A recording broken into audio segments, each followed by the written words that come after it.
أم حسبت أن أصحاب الكهف والرقيم كانوا من آياتنا عجبا.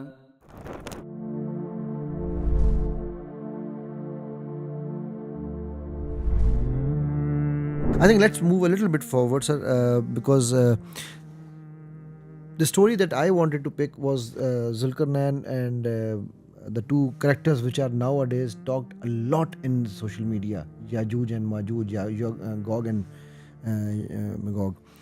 These are people are talking everything about these two characters and Dhulqernain.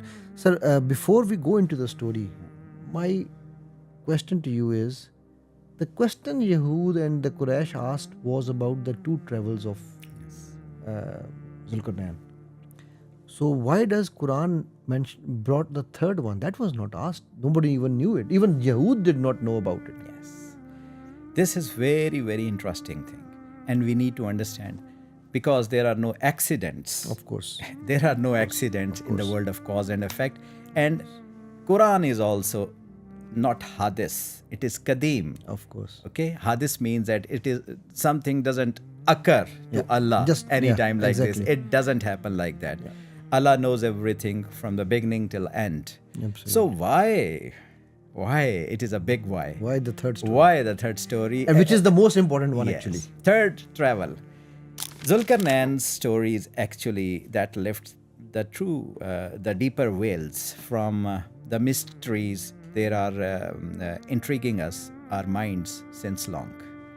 And people, if they get to understand, they dig deeper and understand this story, then everything would be very vivid and clear to them what is happening in present day. Absolutely. So what is this story?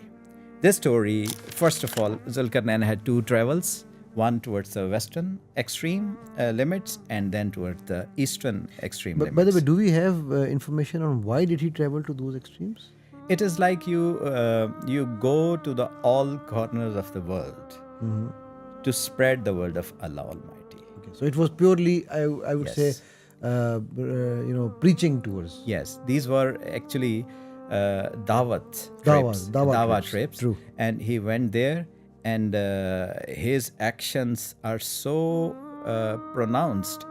On one side, he also did what Allah desired, and the second journey also did what Allah desired. Right. And in the third journey, that is very important because apparently, because apparently the two trips don't think, other than the Dawah, don't bring any other specific spice in the into the board. So once he went, and it is very strange and important thing, because Allah is telling us the Muslims, these stories, Quran is for us. True. From present day Muslims of 2024. Okay, so that third story, that is very important, and if we are able to understand that third story, then we will have our response accordingly. We can adjust ourselves accordingly. And what happened in that third story? One, Allah actually left the veils from the face of the Banu Israel, Israelites. True. Because they asked this question and they actually wanted that Allah would explain everything and would explain about Yajuj or Majuj, because they actually wanted the details about Yajuj and Majuj, and they kept the question very covered. Very covered. Half question. Yeah. It was like half question, and they wanted to ask about Yajuj and Majuj, Gog and Magog.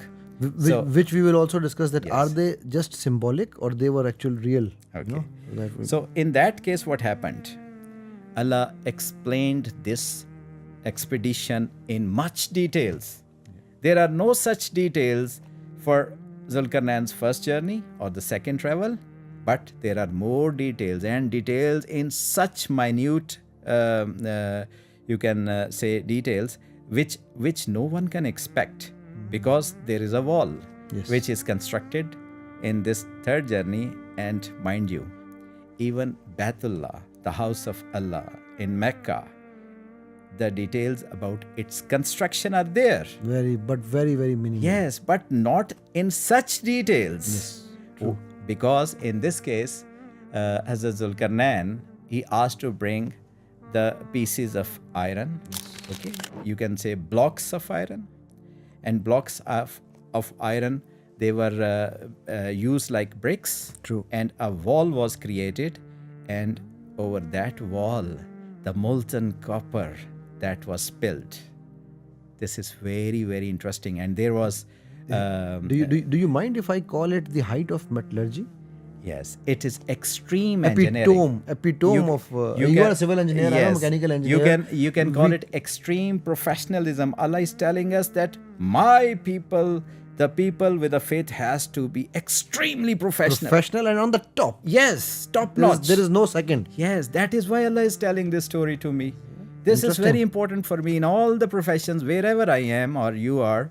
You need to be the top man. Kavi Muslim. Yes, Kavi Muslim. That's the definition of the Kavi Muslim. No? That Yes. you have to. I mean, I was, and thank you. This was this aspect I read through this book, viewers.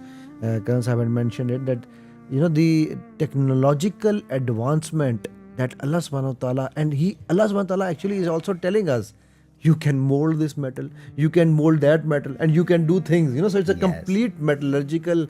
I'll add few things. Yes, and please. these are very important things.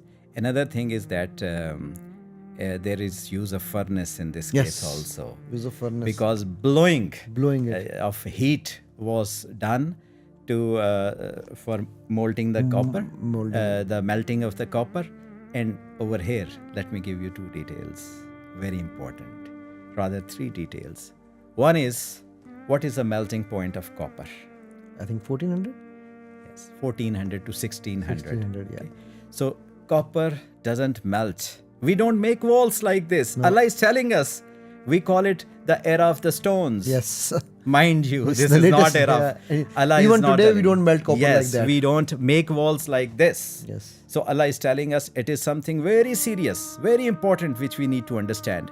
Allah is giving us the details. But why copper, sir? That's also another question. Why copper? It'll come. Yeah. First, copper, it has a melting point about 1400 to 1600 Celsius. And then iron. You can well imagine the type of technology, the level of expertise and the professionalism. And the thing in which they would carry that copper. Yes, That container. would be container. Yes, itself. it would have a higher melting point. Otherwise, it will gone. Yes.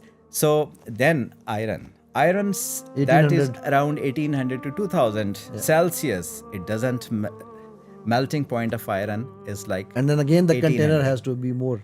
Then casting of that iron into the blocks or the sheets. Yes. It is not a simple affair, mind you. Yeah. The people who have the metallurgical background, Yes. they would understand that this is a very, very extreme professionalism which Allah is showing us. Allah is giving us in such details in His book, which is perfect. And even talking about And Jame book. molds. Yes. To cast them, you need to Yes. have mold. So the mold technology Yes. which we are saying today, we are very Yes. advanced molds. Well. So that is. So the mold, the casting was done. First the melting we discussed, then the casting, and then other thing, that copper was lifted. Yes. Okay. True. That was spilled from the top. So that it becomes like a cement, paste. a Yes. paste, like we have plastering effect. So with the cement, we give the plastering effect. If that the plastering effect came through the molten copper. This is not a small thing. And viewers, this is, I think, if I am right, Karan Sahib, you can also let me know. This is what we call about our modern relevance. That खुद ही को कर बुलंद इतना. I have to quote Iqbal and it has to be in Urdu. खुद ही को कर बुलंद इतना कि हर तकदीर से पहले खुदा बंदे से खुद पूछे बता तेरी रजा क्या है.